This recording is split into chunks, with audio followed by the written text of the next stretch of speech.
I received a comment on my Patricia Benner video asking why nurses on social media display so much unprofessionalism. It's a great question. And I also got some feedback that you guys like the whiteboard, so I'm on my way to Lowe's to get a whiteboard. There was a book published in 1983 called The Managed Heart, written by Arlie Hochschild. She was a PhD level researcher from UC Berkeley in sociology.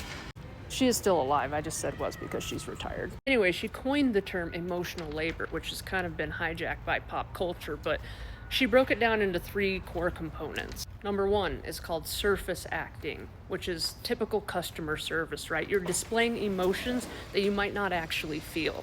A good example of this is when I go into Buc-ee's and they're like, "Hey, welcome to Buc-ee's," but you look at the cashier and their face isn't moving. They're like, "Hey, welcome to Buc-ee's." Number 2 is called deep acting, where you're actually trying to make yourself feel emotions that you do not feel. This is deeply ingrained in nursing culture. Number 3 is emotional display rules. These are the unspoken expectations of the companies that you work for. Healthcare has very intense emotional display rules because caring has been weaponized as a commodity. If you guys have ever been to Europe, then you know what I'm talking about. The contrast between customer service in the US and Europe is quite different. Side conversation, I went to Denmark, which is supposed to be considered one of the happiest countries in the world, and I was like, why is everybody so pissed off? Well, it's because they're not feigning emotion. But anyway, back to nursing. Your true emotions often get hijacked, and then you become an actor in your own life. So that's going to wreak havoc on your nervous system. And when nurses crash out or act unprofessional on social media, that's a symptom. Nursing wasn't always this way. The OG nurses, the Clara Bartons, the Nightingales, well, first of all, Nightingale was into pattern recognition and statistics.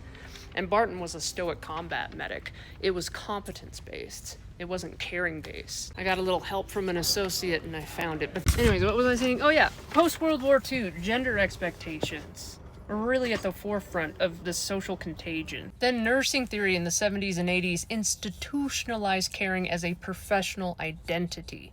This went mainstream with none other than Jean Watson and her theory of human caring, which she published in 1979. She's not the villain, though.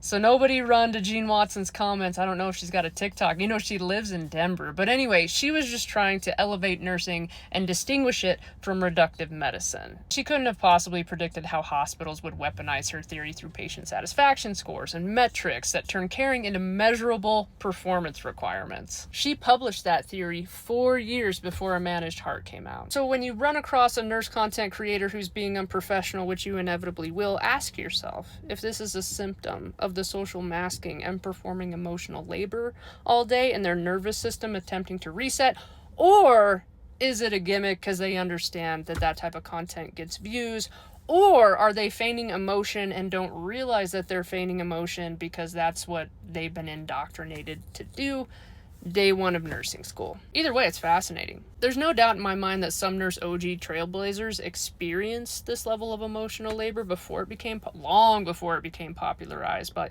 like Mahoney, who was the first African-American nurse, she graduated from nursing school in 1879. She was an in-home private nurse, mostly for labor and delivery and mother-baby, and can you imagine the performative action that she had to take? Yet the historical reports that I've read about her is that she did try to distinguish herself as a competency-based professional because she was essentially a nurse for very wealthy white families in a system that still very much marginalized her existence.